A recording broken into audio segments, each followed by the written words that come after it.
1 सितंबर से भोपाल में शुरू हो रहा है MPPSC super 100 batch.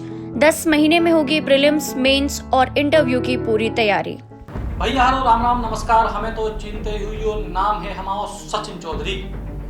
Madhya Pradesh की सियासत में आजकल जो कछु आपको दिखा रहा हूँ, कछु उससे अलग भी हो रहा हूँ। आपको केवल जो ही दिखा रहा हूँ कि मध्य प्रदेश में कांग्रेस पार्टी के विधायक भारतीय जनता पार्टी में भाग रहे। पहले 22 गए, इसके बाद एक और गए, इसके बाद एक और गई और हो तब जनसंख्या हो गई 24। फिलहाल मध्य प्रदेश में 26 सीटों पर उपचुनाव है, लेकिन ये पूरे के पूरे घटनाक्रम में कछु नई तरीके की रणनीति समझ में आ रही राजनीति के विश्लेषकों को।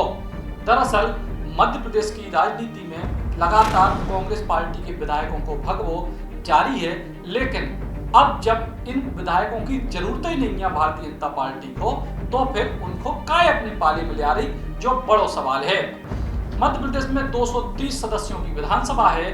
ये विधानसभा में 107 विधायक फिलहाल भारतीय जनता पार्टी के पास हैं। 26 सीटों पर उपचुनाव है। पहले जो उपचुनाव 24 सीटों पे थे, अब 2 और विधायकों ने इस्तीफा दे दो, सो अब उपचुनाव होंगे 26 सीटों पे। और कयास ये लग रहा है कि अब 7-8 कांग्रेस के विधायक और भी भारतीय जनता पार्टी में ले जाने की कोशिशें हो रही।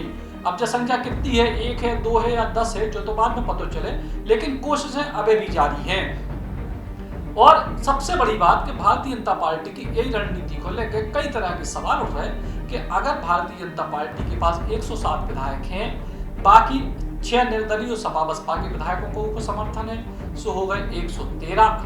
अब अगर 26 सीटों पर विधानसभा के उपचुनाव है, तो कोनो भी हालत में 5-7-10 सीटें तो जीते भारतीय जनता पार्टी में। अगर मान लो बहुत बुरा प्रदर्शन भी हो, तो भी आसानी से उनकी सरकार बची रहे, कोनो खतरा नहीं है। फिर जो लगातार विधायकों को तोड़वो, फिर विधायकों को पद देवे की जो परंपरा चल का है, आखिर की वजह का है, तो ये की वजह के पीछे है शिवराज सिंह चौहान और ज्योतिरादित्य सिंधिया में वर्चस्व की जंग।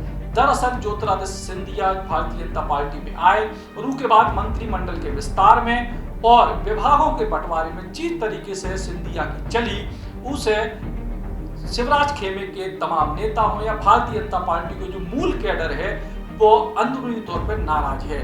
और यही से अब 2 रणनीति के तहत पूरी योजना बनाई गई है और उस पर काम करे जा रहा है। पहली रणनीति यह है कि शुरुआती जो रिपोर्ट आई है उपचुनाव से संबंधित, उनमें जो आओ कि जो 22 सिंधिया समर्थक या कांग्रेस पार्टी के जो विधायक थे, उनमें विशेष तौर पे जो 17 सिंधिया समर्थक थे, उनकी रिपोर्ट अच्छी नहीं है, यानी उनके चुनाव जीतने की पूरी गारंटी नहीं है। उनमें से ज्यादातर लोग जो है चुनाव उनको फंसो है और उनके चुनाव जीतने की कोनो भी पक्की गारंटी समझ में नहीं आ रही। ऐसे में अगर सिंधिया समर्थक पूर्व विधायक वाकई में चुनाव हार गए या बड़ी संख्या में चुनाव हार गए, तो फिर सरकार को खतरा हो सकता।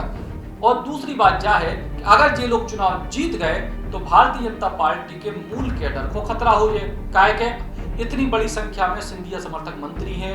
कांग्रेस पार्टी से जो 22 लोग आए थे शुरू में, उनमें से 14 लोग मंत्री हैं और भारतीय जनता पार्टी के केवल बड़े कद्दावर नेता या महत्वपूर्ण लोग मंत्री बनने से चूक गए।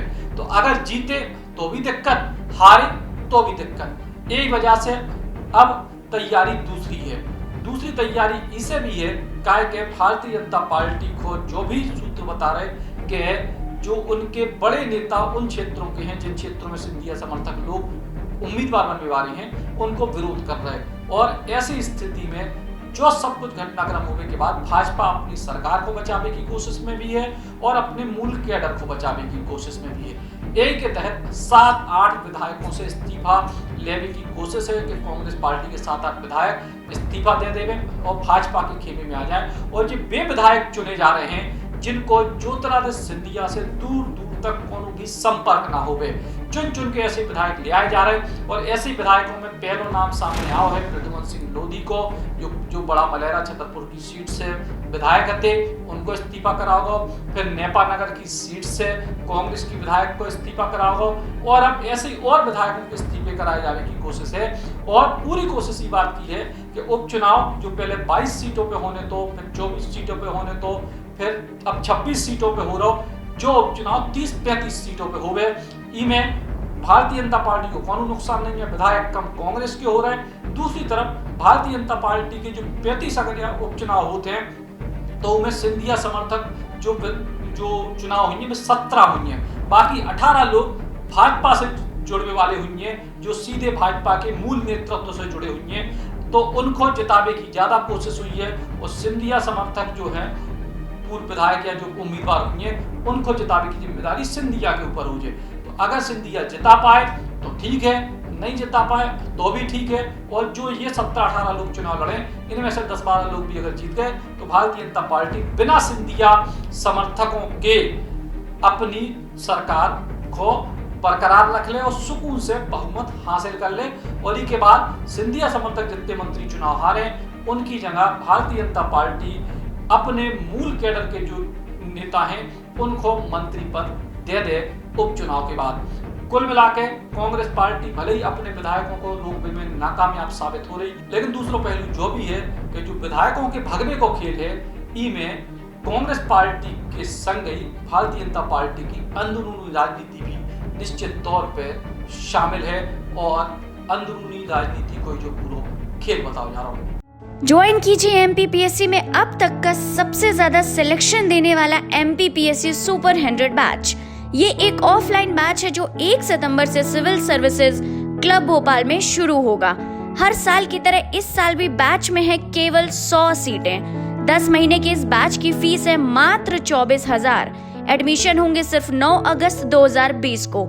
इच्छुक विद्यार्थी संपर्क करें 7747068666।